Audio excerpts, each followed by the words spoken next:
দুনিয়ার কোনো উপায়েই যদি আপনার সবচেয়ে কঠিন সমস্যার সমাধান না হয়, তবে আমি যে 2 রাকাত নফল নামাজ পড়ার পদ্ধতি আপনাকে বলতে যাচ্ছি, সেই নামাজটি আপনি পড়ে নিন।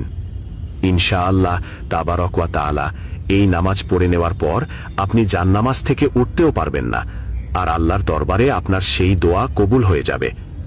বন্ধুরা, এই নামাজকে সালাতুল হাজাত বলা হয়। এর নিয়ত আপনাকে ঠিক এইভাবে করতে হবে। আমি 2 রাকাত নফল সালাতুল হাজাত নামাজ পড়ছি আল্লাহ তাআলার জন্য বর্তমান সময়ে মুখ বা রুখ আমার কাবা শরীফের দিকে।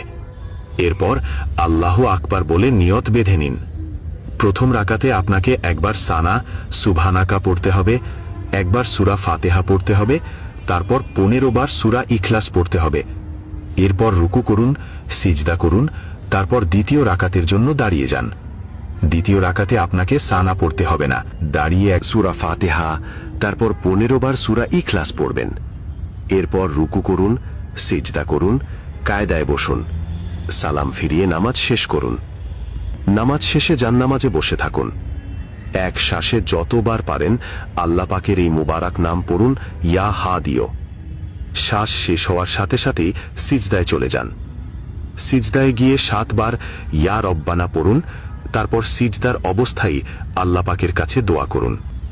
ইনশাআল্লাহ তাবারক ওয়া তাআলা আপনি যে দোয়াই করবেন তা কবুল হয়ে যাবে।